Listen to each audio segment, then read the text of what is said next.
From the studios of Postscript Media and Canary Media. I'm Lara Pierpoint, and this is Catalyst. Is there anything wild and crazy on the technical horizon that you're keeping an eye on?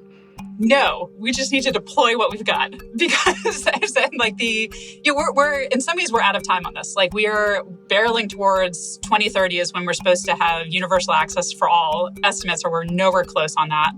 It's kind of unconscionable that in 2022 we have 10% of the world without access to electricity.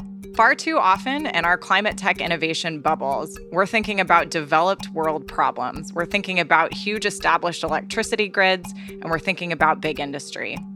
Far too seldom are we thinking about the fact that there are still millions and millions of people that lack access to electricity and are using fossil fuels for cooking. It's time that we start thinking more about problems that are global and figuring out how we can help with the developing world.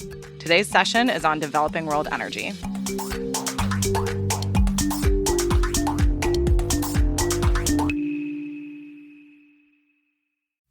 Let's face it, environmental news is often very depressing. That's why we focus on solutions on this podcast.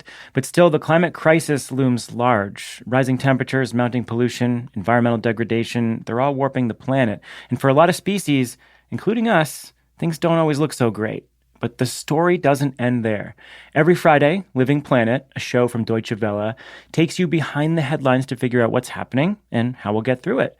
It'll also help you make better choices for a healthy planet and find space to reconnect with the beauty and wonder of the world around us. You can find Living Planet wherever you get your podcasts. I'm Lara Pierpoint, filling in for Shale Khan while he's out this week. I'm the CEO of Actuate Climate. It's a nonprofit focused on systems innovation to scale greenhouse gas emissions reductions.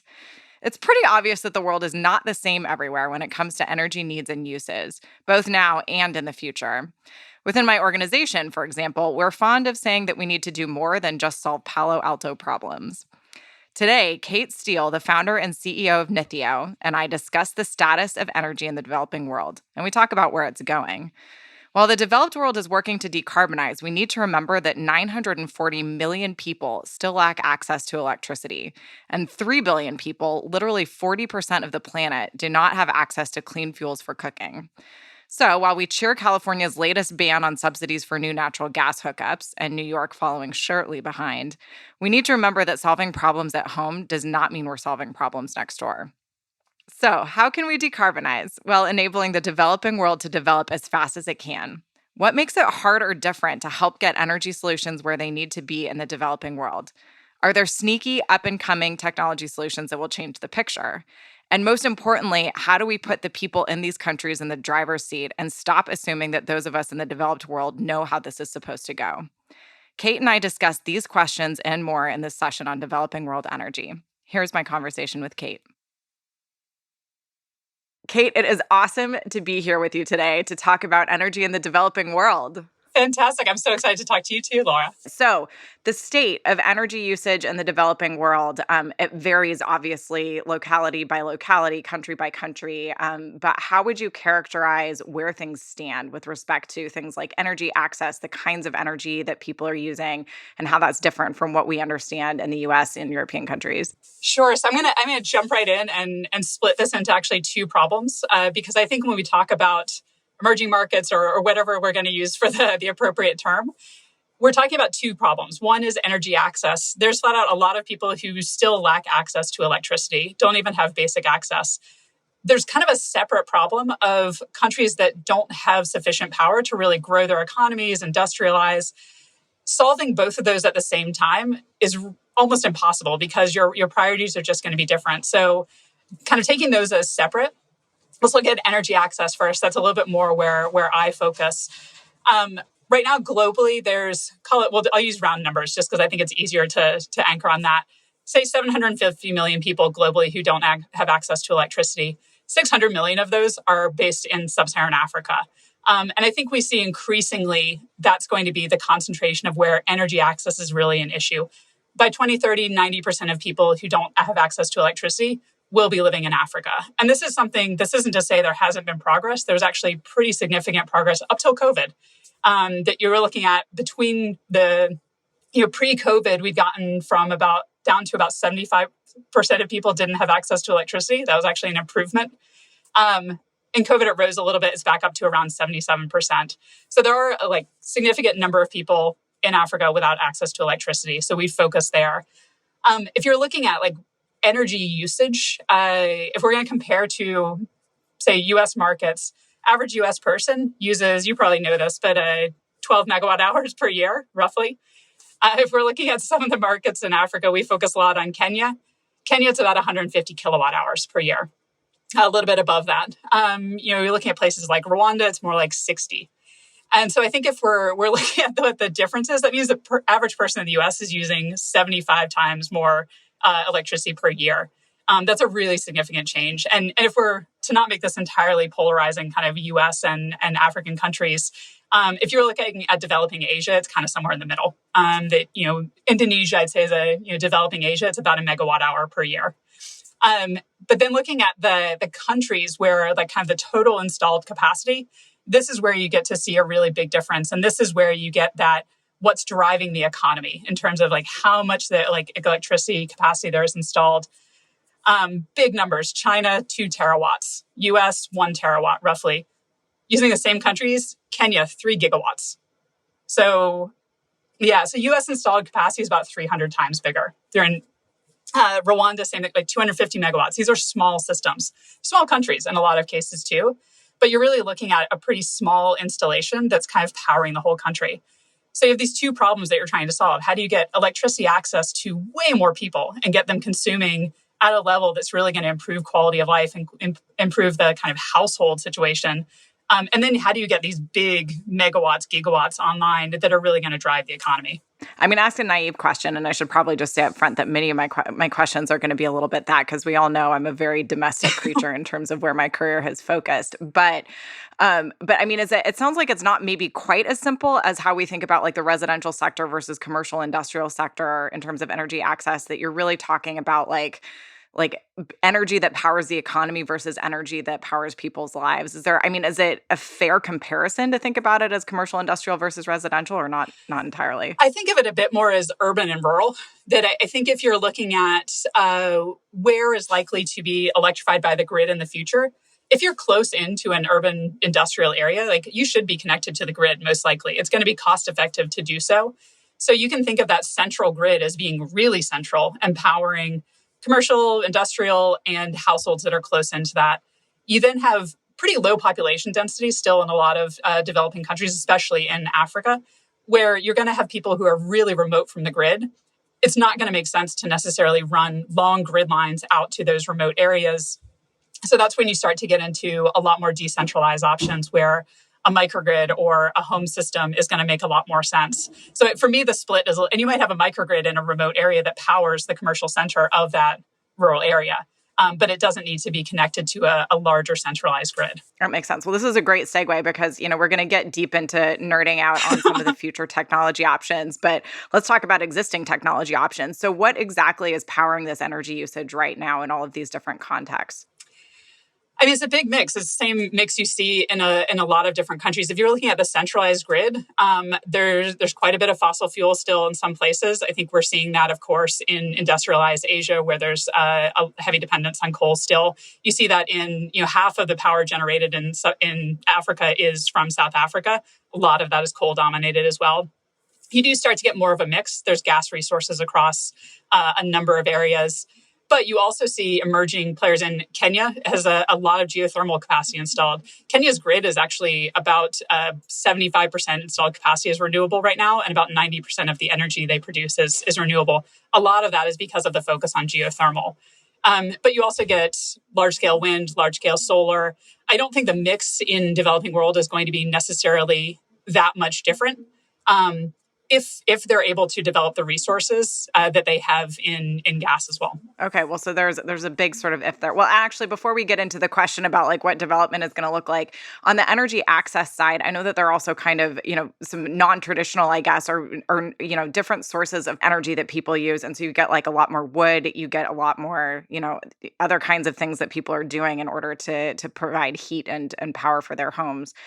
So do we still see a lot of that? Is that still a significant fraction of the energy usage in a lot of these countries, or is it shrinking? What's the status there? Yeah, I think you see the kind of the elephant in the room with people who work on energy access or people who work on electricity access is cooking. That cooking is very much biomass based. It is, in a lot of cases, open fire, biomass cooking. There's a lot of improved cook stoves, but it's kind of such a thorny problem that I think a lot of people are like, oh, let's just solve electricity because the clean cooking is almost more challenging. It's really challenging from an emissions perspective in terms of land clearing, in terms of black carbon that's produced from burning of wood fuel. So, but it is really challenging on a commercial level to come up with commercial solutions that are really working there. You are starting to see some electrification of cooking with electric pressure cookers and highly efficient electric options for cooking. But absolutely, there's still a very heavy reliance on biomass across the developing world. And I think that is, like I said, almost the trickier piece to solve. On electricity access, it has really narrowed down to a couple of things. I think where possible, microhydropower has been great. Obviously, extremely site-specific in terms of where you can develop microhydropower, but a great solution, low-cost solution relatively where you can do that. Almost everywhere else, solar.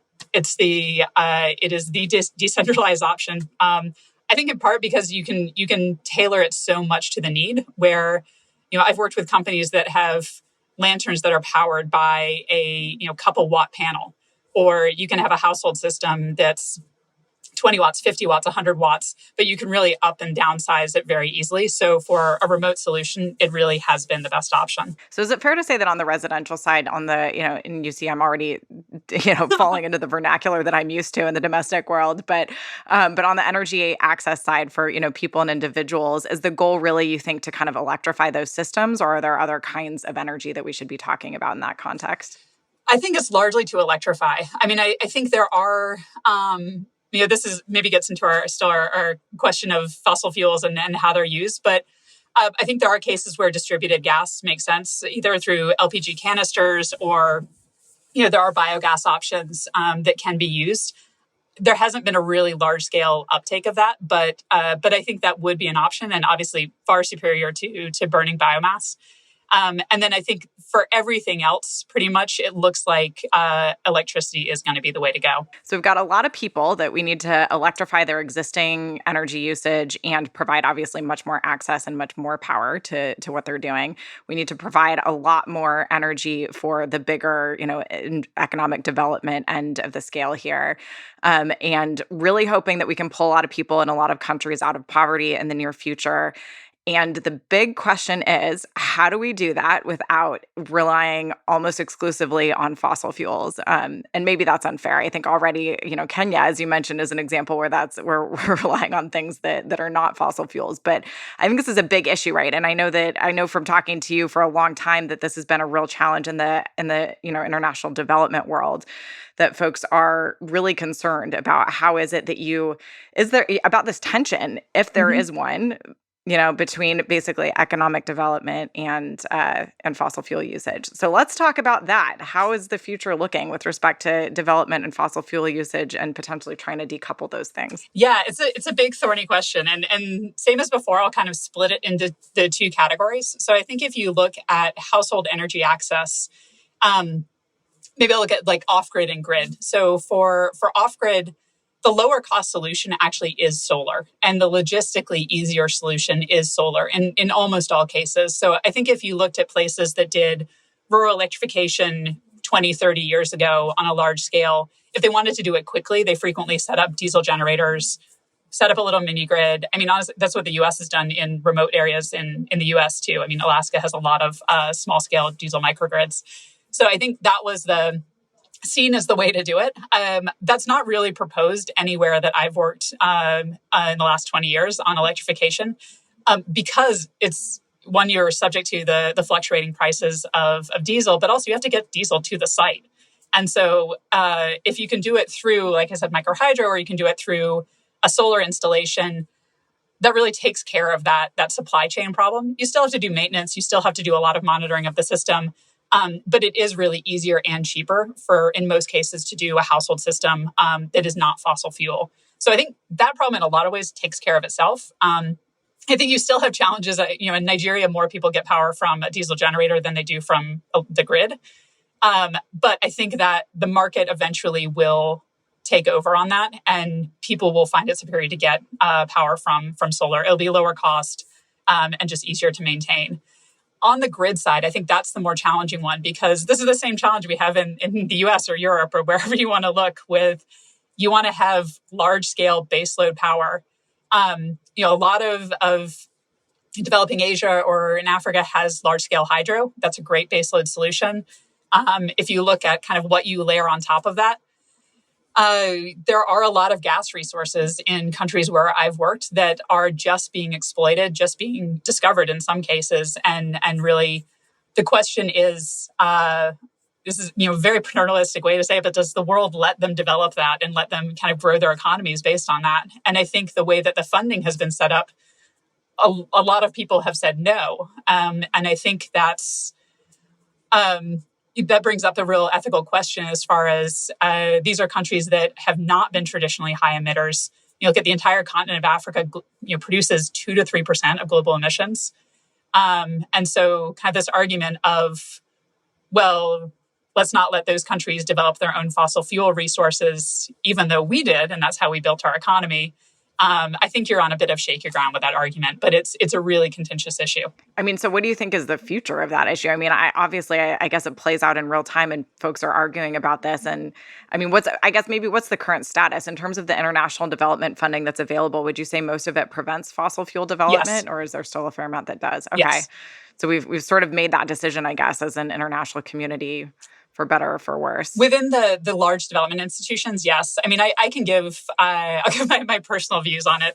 That I think there's so many other ways that you can reduce emissions with countries that are already emitting. So I think it's fair to say, okay, no one in the world does a gas plant, and U.S. ceases all gas operations, or Europe ceases all gas operations, uses no more coal. Then I think it's fair.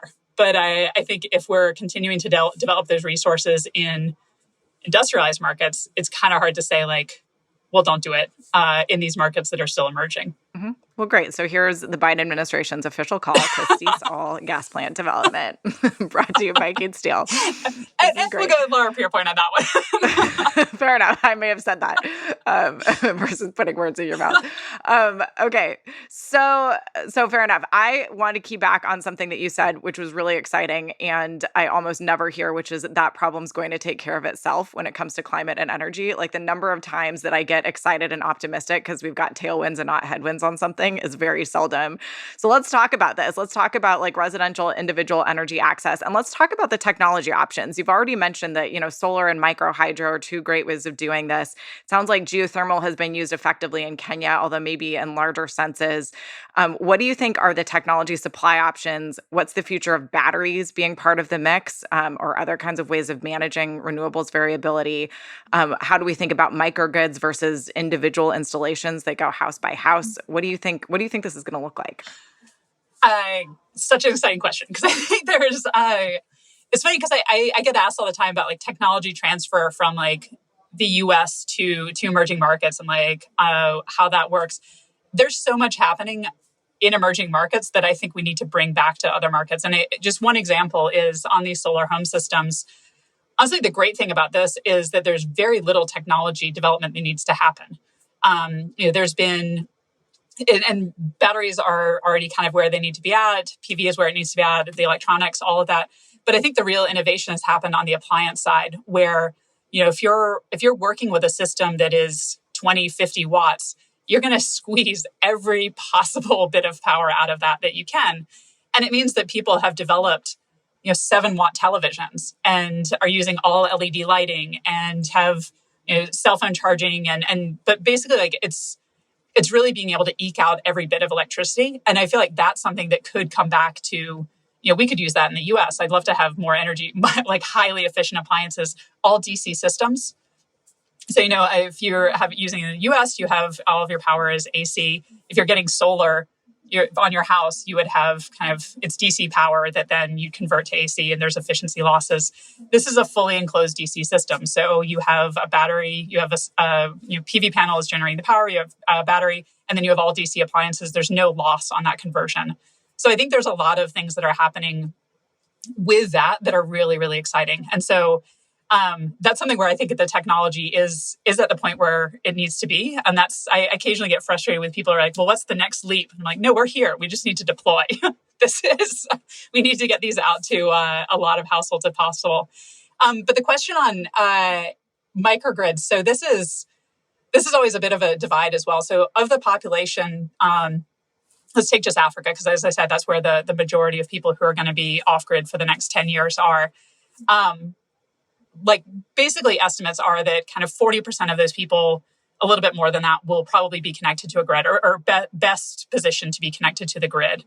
And of the remaining 60% is kind of split a little bit evenly between a home system versus a microgrid. And I think that's where, for that to happen, we really need to figure out microgrids if that's really going to go work. I think they have worked in a number of cases, but in some ways they're this hybrid where they have all of the challenges of an off-grid system and all of the challenges of a grid. And so figuring out the financing model, the operational model, how you actually do it scalably, grid's going to happen. It's got a lot of inertia behind it. I think the independent systems, the home systems are going to happen. It's all about deployment.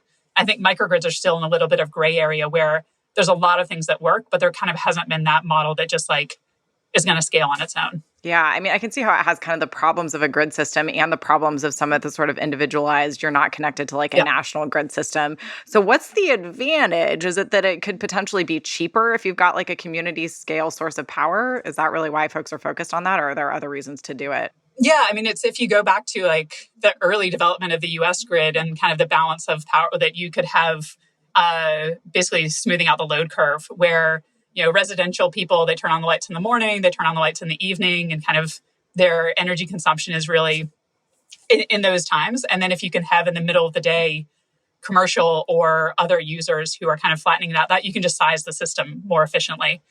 That you don't have to size it to one peak that you're getting for the household level. So that's the advantage, is it should be cheaper. But to be actually able to grow the system and size it correctly for a community that hasn't had electricity and now does, and how they might use it, that's the piece that gets really complicated. And you have to do metering, you have to do payments collection, you have to make sure that no one's overloading the system. So that's where you get a lot of the complications of a grid system without being really large scale.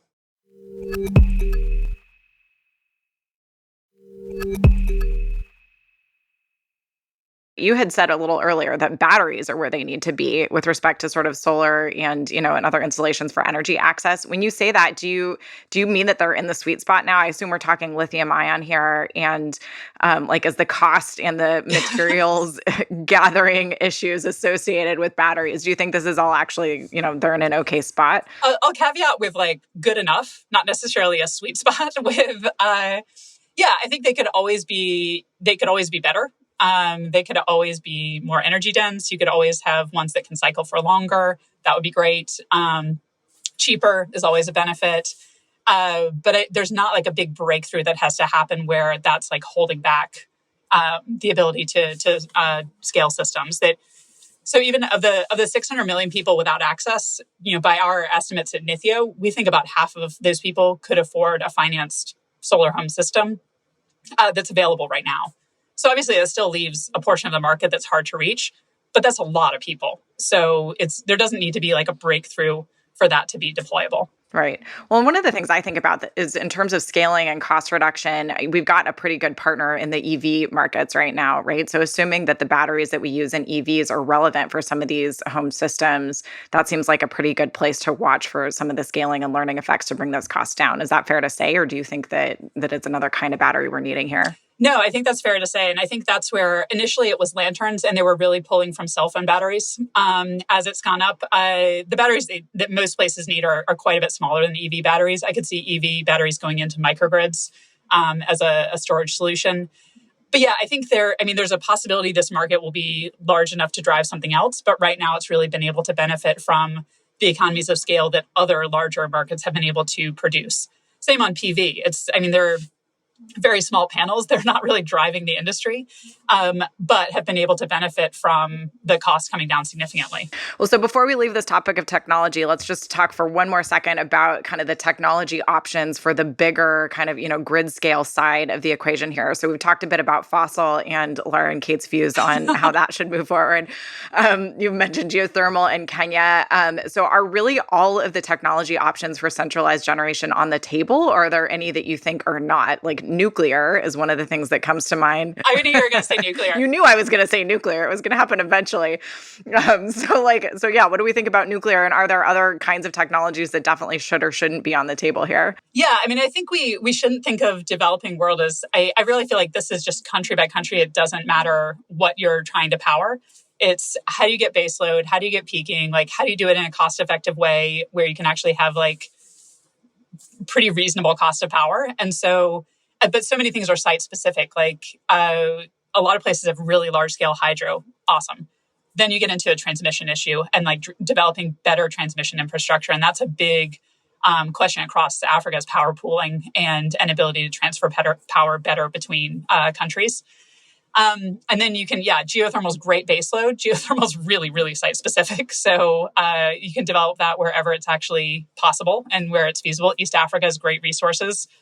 Not a lot of places in the world do.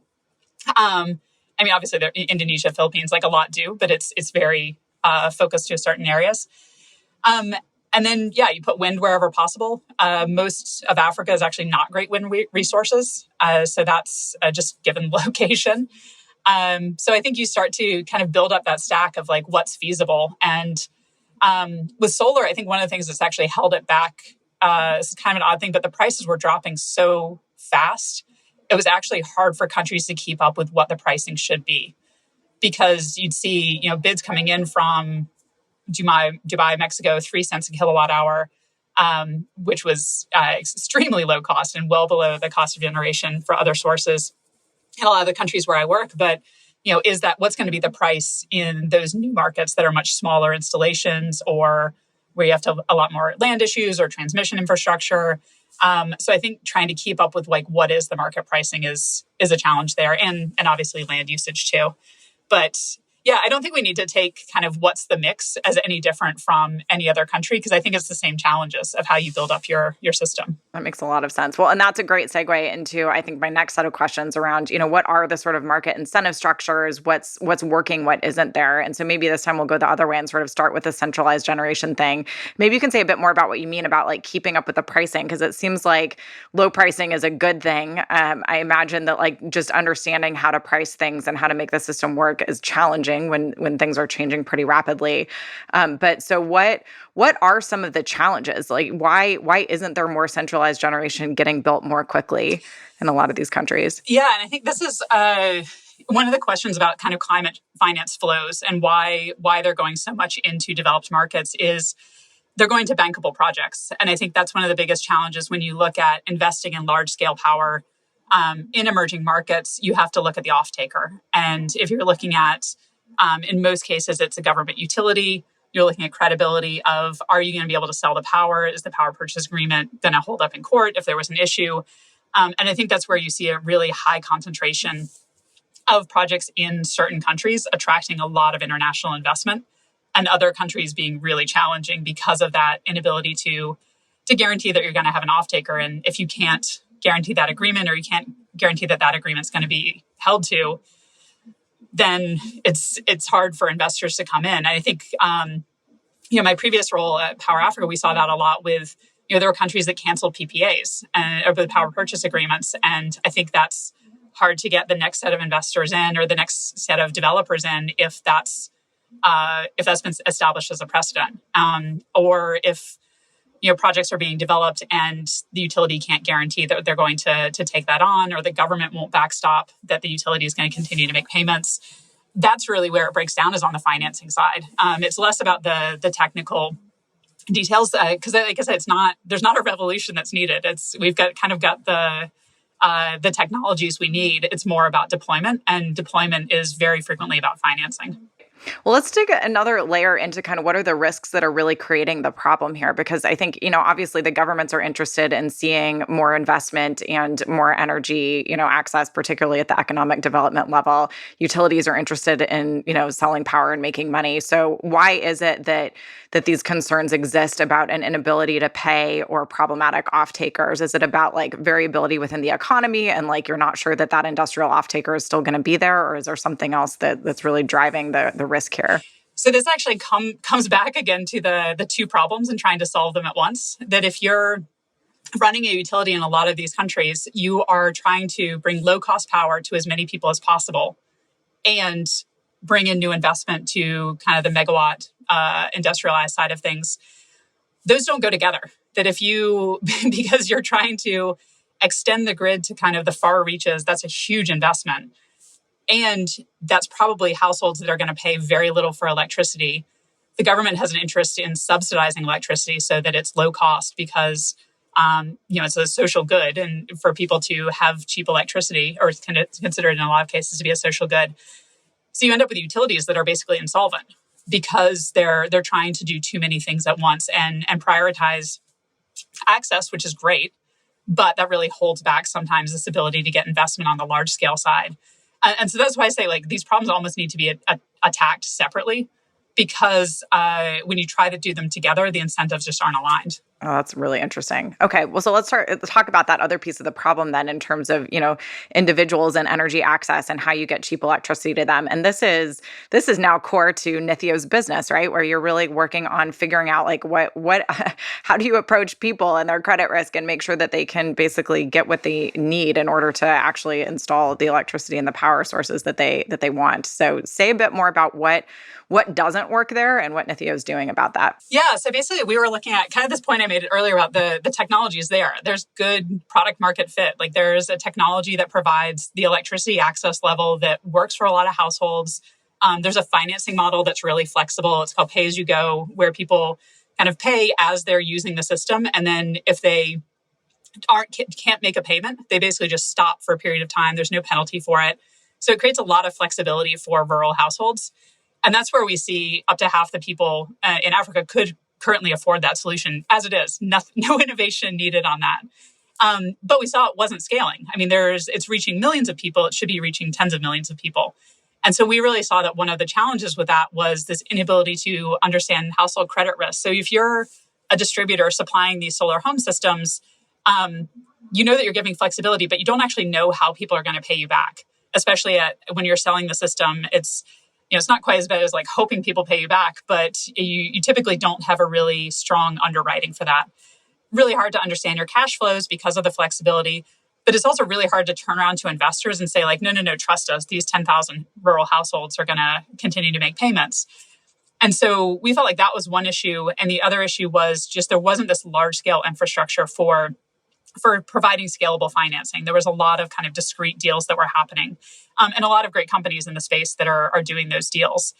And so we saw if we developed this model for understanding household credit risk, being able to actually identify what are the characteristics that put you on those different payment paths. And then we provide financing to the companies that are against that. So we offer receivables-backed financing based on what we assess those cash flows are going to look like. So we feel like we kind of developed this model for understanding credit risk that we use ourselves, but we also provide to other investors in the space, hoping that'll unlock more capital for them too. And then we have a financing vehicle, Nithyo FI, where we offer financing to companies in the space and really try and help them scale and work across a really wide range from kind of market leaders to really small companies who are more local. This is awesome. So what's the future for you guys as a company? Is it that Nithyo takes over the world and provides the financing for billions of people across the globe? Or is it that the big banks put you out of a job because they start to understand how to do a better job of assessing credit risk here? So the entire off-grid sector, last year it was for the first time kind of over $400 million in investment. That's great. It's progress, but it needs to be billions. And so that's what we really didn't see was this large scale financing coming in. Our goal is we're very impact focused. So we'd love it for it to be us that does that, but we'd also love for everyone to get in the game. And, especially as we've seen a lot of financial institutions make promises around investment in climate finance, like this would be a great place to put that. Like 90% of climate finance right now goes to mitigation. It's all emissions reduction. Not that there's any problem with emissions reduction. Like, absolutely, we need to be putting a very heavy focus there. But we're at the adaptation point. We're at the resilience point. Like, we're seeing climate change. And I think if you look across developing world, they've been seeing climate change for a very long time. And so I think that's where we see off-grid energy as it's a way that brings household resilience. You're owning your own energy supply. It's, it could be moved if you need to, but it's also just not reliant on a really long grid line out into a remote area. So I think that's where we see it is emissions reduction because it's solar in most cases, but it's also really more on the adaptation resilience side. And I think a lot more funding needs to go that direction. Let's talk for one more second just about the adaptation resilience piece of this, because I think, that feels very front of mind, especially for me, having read lately about the floods in Pakistan. So solar plus batteries, particularly on an individualized, basis, seems like a particularly sort of resilient approach to getting energy access. Are there others that you think are important, or other ways that we should focus differently on certain kinds of technologies or systems in order to ensure that not only do these systems work now, but they work in the warming world we're about to see? Yeah, solar jumps out. I even saw a picture from Pakistan of someone in the floods, waist deep, with their family, with their solar panel held up, walking to their new location. And can only imagine where they were actually headed. But yeah, they took their energy supply with them. So wherever they land, they're going to have the fan and their cell phone charging and lights at night. And there's an incredible resilience to that. And I think that's, it's not ideal. You don't want anyone to be moving their home and moving their energy supply with them. But that's better than the alternative. Than wherever they land, they're in darkness and they have no communication, and it's blazing hot on top of that. So, I think just the portability of it really makes that what I see as the best solution because of that. Yeah, that makes a lot of sense. Okay, great. So let's talk. So we've talked a lot about electricity today. Let's talk a little bit about transportation, because transportation is something that obviously is changing and hopefully increasing the world over. And all of us still rely very heavily, despite our best electrification efforts, on fossil fuels to make those transportation systems go. So how is that working in some of the areas that you know best? And do you think there's a good chance for a transition away from fossil fuels there in a way that helps fuel this economic engine, or is that going to be a harder problem to solve than the electricity access problem? I'm very bullish on this. I think it's going to be another case of leapfrogging. I think you see, not on cars initially, but although there are definitely places in developing Asia that are having high penetration of electric vehicles too, or electric cars, but electric motorbikes and electric public transit, I think is going to happen possibly faster in places like East Africa than it may in the US. And I think that's incredibly exciting. But I think you see, just motorbikes are commonly used, even for taxi services across large parts of Africa. If you can get a model, and there's a lot of people working on this model, where you're actually paying for the charging the same way you would with diesel, and people kind of trust that it's reliable, I think that's really going to take off. And there's a lot of interest in it, a lot of investment happening in it right now. But I think that's going to be a really exciting development. And I think it's partly, I think it'll be driven in part, it's funny because we always talk about capacity constraints in terms of those small grids. But some of those countries actually have excess capacity, or you have excess hydropower that has to go somewhere. If you can figure out creative models where how that gets used for vehicle charging, it'll be fantastic. That would be pretty cool. And potentially for sort of industrial uses of power too, maybe. Or nighttime charging. If you've got large scale hydro, that's a great off taker. So I think there's a lot of people are going to be really creative with it, that I think. So as we kind of get close to wrapping up here, I'm going to throw a technology bone now to all of the Catalyst listeners who make it to the end of each episode. I want to ask you, are there any wild and crazy technology approaches out there that you think actually can make a big difference or solve some sort of problem that exists? Because certainly solar seems like it's going to be core to this, but I know that there are other folks who talk about like using, space-based satellites to beam down electricity to Earth, and how that could be a solution potentially in some areas where it's hard to get energy access. Is there anything wild and crazy on the technical horizon that you're keeping an eye on? So it's going to be a bit contrarian, and I'll start with that to say no, we just need to deploy what we've got because I've said like we're in some ways we're out of time on this. Like we're barreling towards 2030 is when we're supposed to have universal access for all. Estimates are we're nowhere close on that. It's kind of unconscionable that in 2022 we have 10% of the world without access to electricity, and we have no more time on clean development of electricity. So I feel very strongly just like the deploy what we've got is really where my head's at, both on the energy access side, but also on a large scale grid. Like we have all the tools we need. Like, yeah, it'd be great to get some more efficiency gains. It'd be great to get everything lower cost, but we just need to start building like crazy. And I think that's, we have a mutual friend who always talked about like the problem is this is almost renewable people are more conservationists. And what really needs to happen is actually just large scale building. And people are not always in that mindset. But I will say something that would be really beneficial is actually wireless electricity. And I think we have seen some developments in that.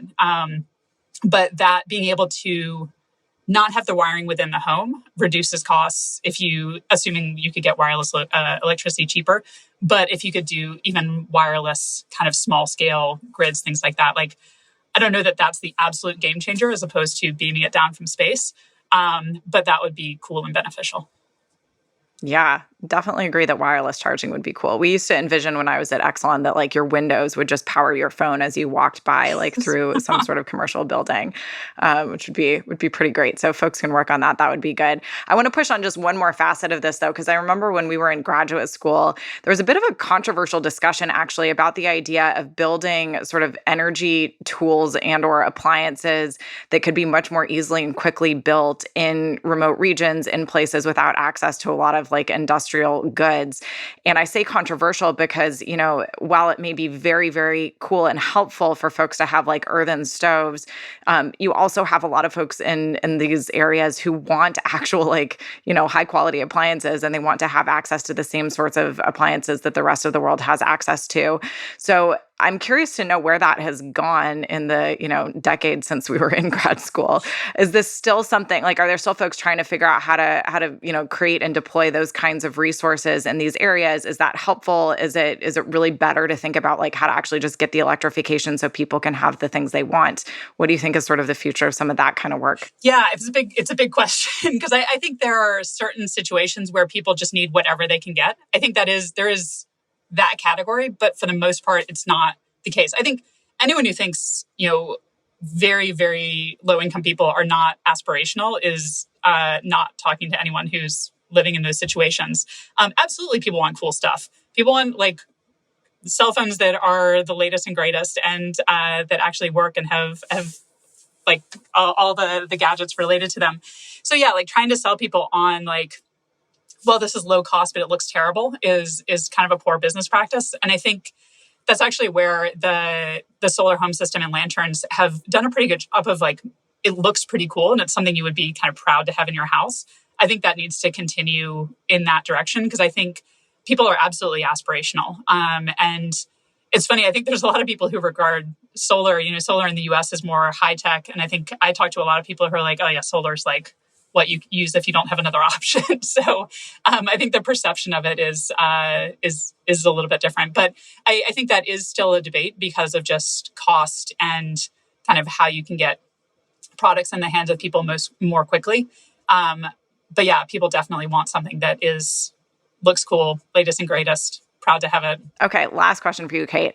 If you could change one thing, like make one big change to, I don't know, policy or international finance or the structure of certain companies and how they interact with developing world access, what would you change right now if you had a magic wand to make things move faster and deploy and scale?